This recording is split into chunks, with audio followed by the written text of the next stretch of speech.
Di balik kesuksesan sebuah usaha, ada kerja keras, doa, dan mungkin sesuatu yang tak kasat mata.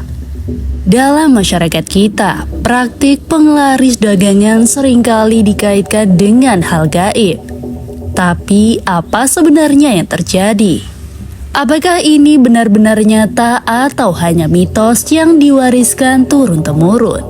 Mari kita telusuri bersama. Penglaris dagangan adalah praktik tradisional yang dipercaya dapat membuat dagangan laris manis. Ritual ini dilakukan oleh pedagang baik kecil maupun besar untuk menarik perhatian pembeli. Penglaris bisa berupa doa, mantra, jimat, hingga bantuan dukun atau paranormal. Ada berbagai jenis penglaris dagangan. Beberapa melibatkan benda-benda seperti keris kecil, minyak khusus, atau jimat. Ada pula yang memerlukan ritual khusus pada malam hari. Namun, ada jenis penglaris yang lebih ekstrim, seperti penggunaan tumbal. Mitos menyebutkan, beberapa penglaris membutuhkan pengorbanan bukan hanya materi, tapi juga makhluk hidup. Banyak cerita berkembang di masyarakat tentang penglaris. Beberapa pedagang mengaku merasakan keampuhannya, tapi ada pula yang merasakan hidupnya berubah setelah menggunakannya. Ada pedagang yang mengatakan, "Dulu warung saya selalu ramai, tapi sejak pakai penglaris, saya sering mimpi buruk.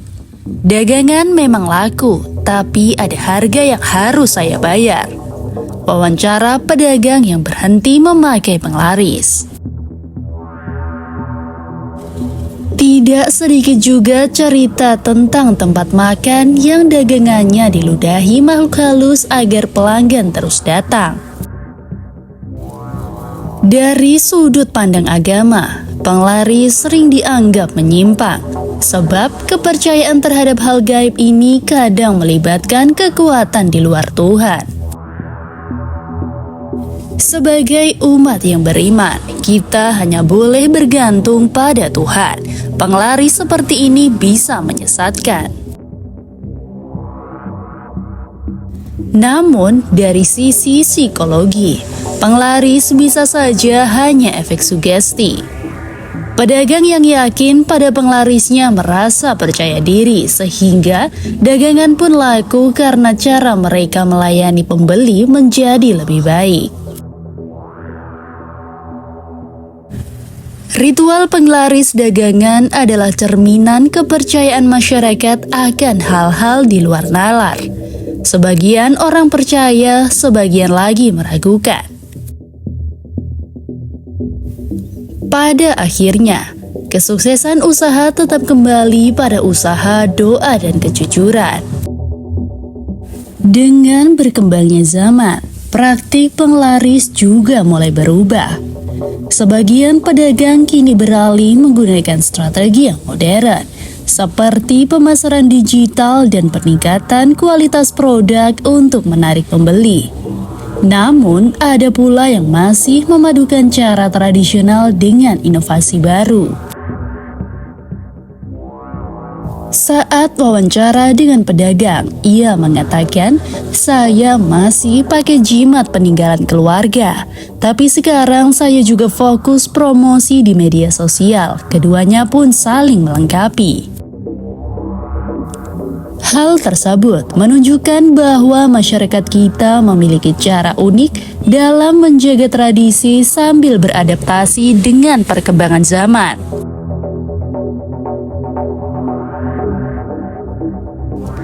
Tapi, seberapa besar sih pengaruh ritual penglaris ini dalam kehidupan nyata?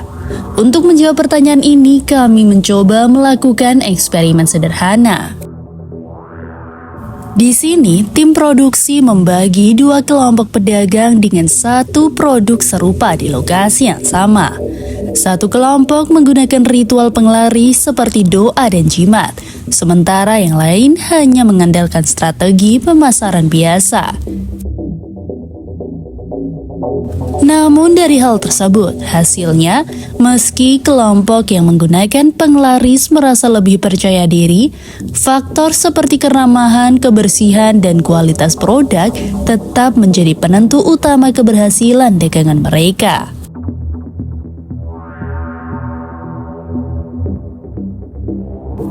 Selain fakta dan eksperimen, kisah-kisah mistis tentang penglaris tetap menjadi daya tarik tersendiri. Daya tarik tersebut salah satunya adalah cerita tentang warung legendaris di sebuah desa yang diduga menggunakan penglaris dengan tumbal manusia.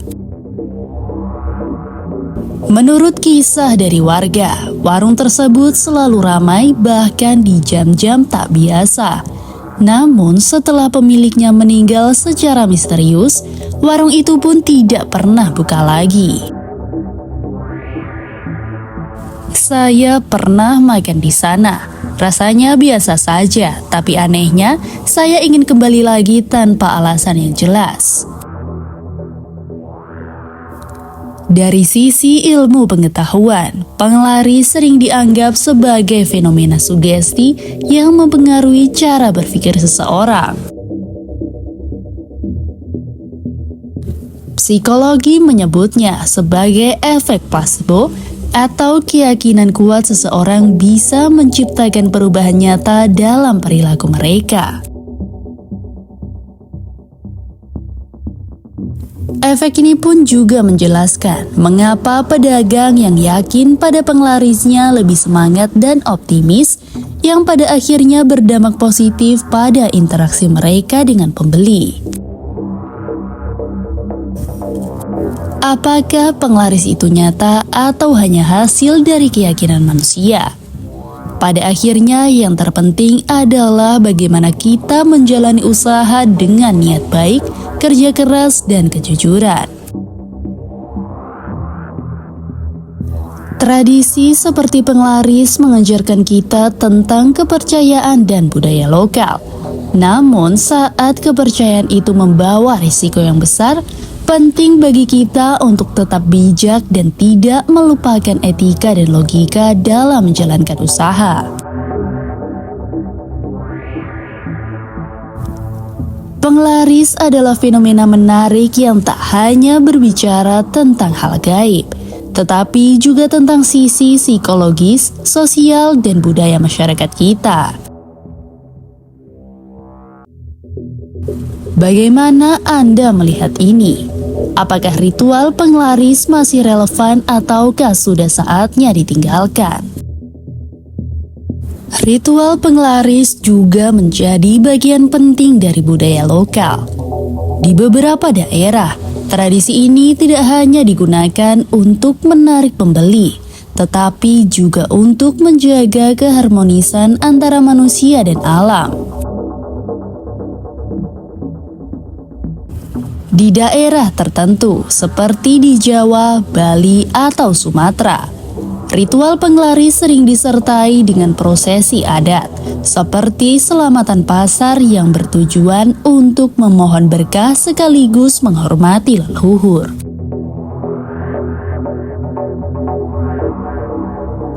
Penglaris ini bukan cuma untuk dagangan, tapi juga bagian dari syukuran biar rezeki lancar dan berkah. Wawancara dari pedagang yang menganggap penglaris sebagai tradisi budaya.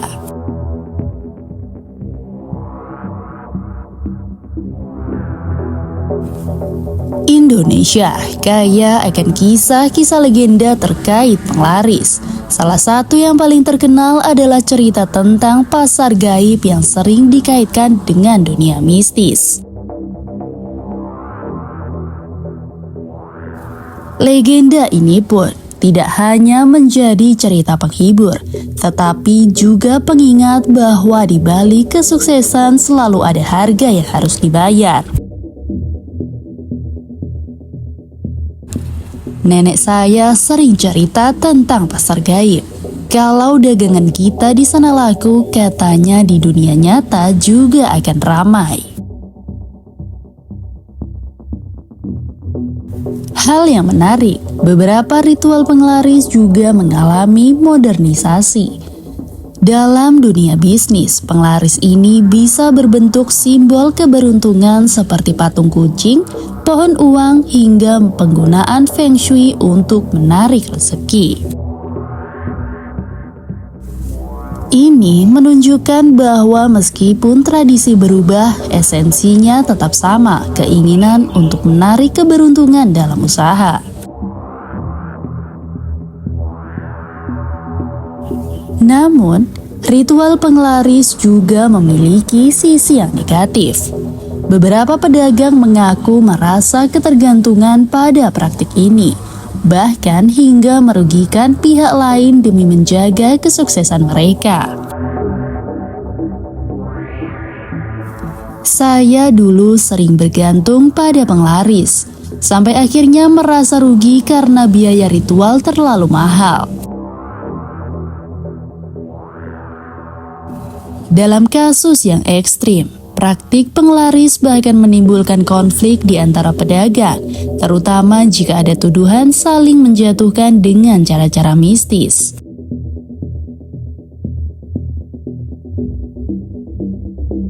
Dalam konteks sejarah, penglaris dagangan tidak bisa dilepaskan dari perkembangan budaya Nusantara. Sejarawan dan peneliti budaya memiliki pandangan menarik tentang bagaimana ritual ini berkembang dan bertahan hingga kini. Tradisi seperti penglaris memiliki akar yang sangat dalam. Pada zaman dahulu, perdagangan sering dikaitkan dengan ritual agar terlindung dari mara bahaya atau untuk menarik keberuntungan. Penglaris bukan hanya sekedar praktik mistis, tetapi juga bagian dari cara masyarakat dahulu memahami hubungan mereka dengan alam semesta.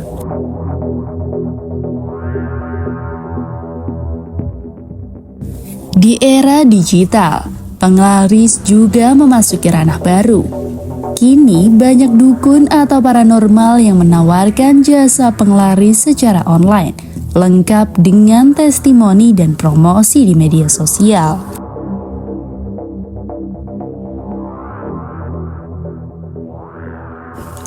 Tapi ini juga membuka pintu bagi praktik penipuan. Banyak yang memanfaatkan kepercayaan masyarakat untuk keuntungan pribadi tanpa memberikan hasil yang nyata.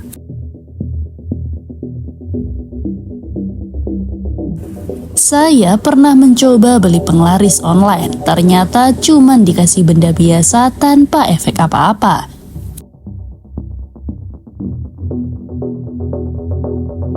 Hal tersebut menunjukkan pentingnya kesadaran masyarakat dalam memilah antara tradisi yang benar-benar bermakna dengan praktik yang hanya mengeksploitasi keyakinan.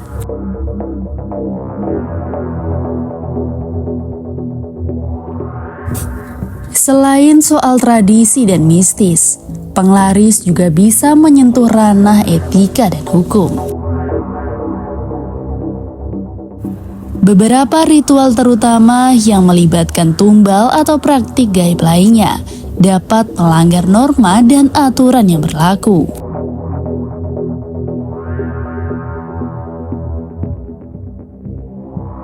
Jika ritual ini melibatkan pengorbanan yang merugikan orang lain, maka itu sudah termasuk pelanggaran hukum.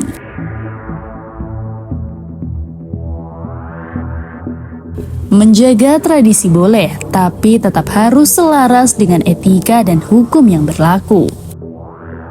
Lalu, bagaimana masa depan tradisi penglaris? Akankah tradisi ini tetap bertahan atau perlahan akan ditinggalkan seiring berkembangnya zaman?